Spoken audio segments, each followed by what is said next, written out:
नमस्कार, स्वागत है आपका न्यू एमपी न्यूज 24x7 में। मैं हूं आपके साथ खुशी। चलिए बढ़ते हैं कुछ खास खबरों की ओर। मध्य प्रदेश मानव अधिकार आयोग के अध्यक्ष डॉक्टर अवधेश प्रताप सिंह ने छतरपुर जिले के जिला पंचायत सभा कक्ष में विभिन्न शिकायतों, प्रकरणों एवं समाचार पत्रों में प्रकाशित मामलों का संज्ञान लेते हुए विस्तृत समीक्षा की। बैठक में उप पुलिस महानिरीक्षक मुकेश कुमार श्रीवास्तव, पुलिस अधीक्षक रचना ठाकुर और छतरपुर जिले के कलेक्टर पार्थ जायसवाल, एसपी आगम जैन, जिला पंचायत सीईओ नमः शिवाय अर्जरिया सहित एसडीएम, एसडीओपी और जिला अधिकारी मौजूद रहे। इस दौरान आयोजित जन सुनवाई में 14 नए आवेदक नागरिकों की समस्याएं सुनी गई और संबंधित अधिकारियों को शीघ्र निराकरण के निर्देश भी दिए गए।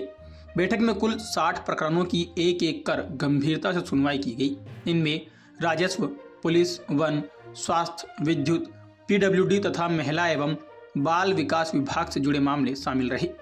आयोग अध्यक्ष ने सभी प्रकरणों के निराकरण के लिए समय सीमा निर्धारित करने के निर्देश दिए हैं। डॉक्टर सिंह ने कहा कि सभी अधिकारी अपने संवैधानिक दायित्वों का निर्वहन करते हुए नागरिकों के अधिकारों का संरक्षण सुनिश्चित करें, जिससे समाज में समावेशी विकास को बढ़ावा मिले।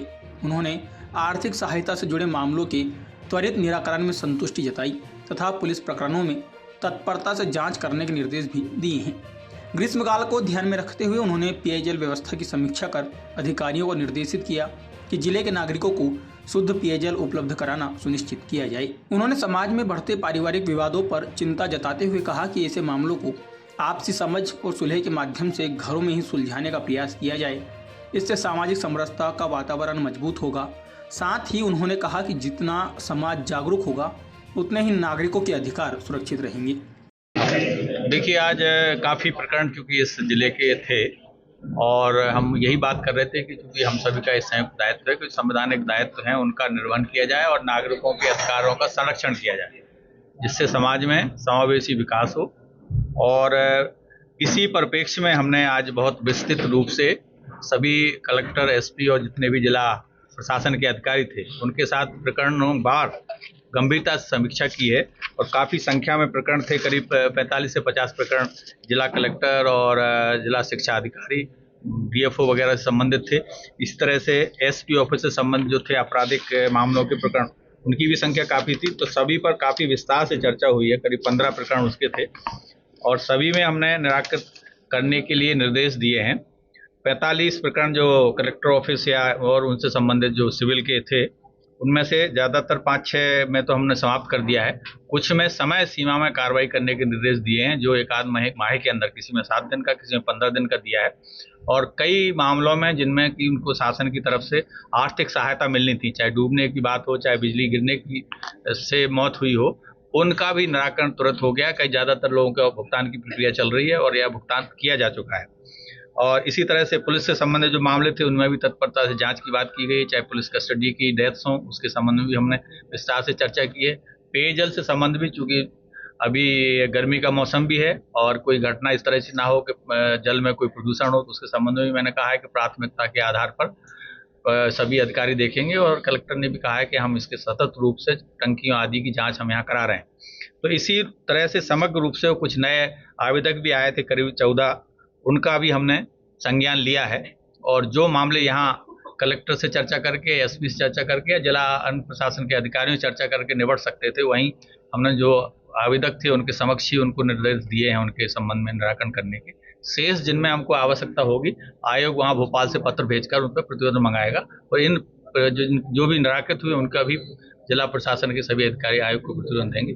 तो अच्छा कार्यक्रम रहा, अच्छी वो रही, सुनवाई रही और हमने काफ़ी समय इस पर चर्चा की। सभी जिला प्रशासन के अधिकारी इसमें उपस्थित थे, उनका सबका भी हमने धन्यवाद व्यक्त किया और मेरा जो यहाँ सम्मान किया उसके लिए भी आभार व्यक्त करता हूँ और आप सभी को भी शुभकामनाएं देता हूँ। देखिए, मानव अधिकारों के संरक्षण में केवल शासन प्रशासन है, आयोग की भूमिका नहीं है, बल्कि समाज और मीडिया की भूमिका है। जितना जागरूक हमारा समाज होगा उतने ही अधिकार सुरक्षित रहेंगे और समाज का भी यही रोल है, क्योंकि बहुत सारे प्रकरण हम ये देख रहे हैं जो पारिवारिक झगड़ों के आ रहे हैं, फैमिली डिस्प्यूट्स के प्रकरण आ रहे हैं, जिसमें कि माता पिता कह रहे हैं कि हमारे बच्चे हमारा भरण पोषण नहीं कर रहे हैं, या वो एक हमने देखा कई प्रकरण ऐसे भी आ रहे हैं कि हमारी बहू जो है वो चली जाती है, हमको प्रताड़ित करती है। ये हमारा समाज का दायित्व है कि जो घर के मामले हैं ये वहीं सुलझाने चाहिए थे, परस्पर समझाइश दे करके। तो सभी लोग जागरूक होकर के यदि रहेंगे तो निश्चित तौर पर जो हमारा उद्देश्य है वो भी पूरा होगा और संविधान में जो अधिकार नागरिकों को दिए गए वो भी संरक्षित होंगे और समाज में एक समावेशी और समरसता का माहौल बनेगा। कलेक्टर साहब से बैठक भी ली है और बैठक में कई अहम बिंदुओं पर चर्चा भी हुई है। सर, हाल ही के दिनों में छतरपुर में कई घटनाएं घटी हैं, थानों के अंदर व्यक्तियों की मौत हो रही है जहर खाने से। इस पर भी आपने संज्ञान लिया है, तो किस प्रकार की कार्रवाई की जाएगी, लोगों को इंसाफ मिलेगा कि नहीं मिलेगा? बिल्कुल इंसाफ मिलेगा। मैंने इसको बहुत गंभीरता से लिया है और हमने वहाँ उपस्थित जो पुलिस प्रशासन के मुख्य अधिकारी थे, एसपी से लेकर उन सभी को निर्देश दिए हैं कि इस तरह की घटनाओं की पुनरावृत्ति नहीं होना चाहिए और अगर किसी की इसमें चूक है तो उसको, उन्होंने कहा कि बाहर उसने जहर खा लिया था, तो मैंने कहा यदि थाने में वो लाया गया था, वो थाने के पास ही यदि जहर खा रहा है तो थाने के जो उस समय ड्यूटी पर लोग थे उनके दायित्व बनता था कि उसकी मानसिकता को देखते और इस तरह के अगर उसका ध्यान रखते तो शायद ये घटना नहीं घटती। तो उन्होंने कहा कि हम भविष्य में ध्यान रखें और किसी ने इस समय में चूक की है तो उसकी भी जाँच करेंगे। तो इस समय प्रयास यही है कि जो आम नागरिक है उनके मानवाधिकारों का संरक्षण हो और समाज में समरसता और समावेशी विकास की भावना को जो है प्रबलता मिले।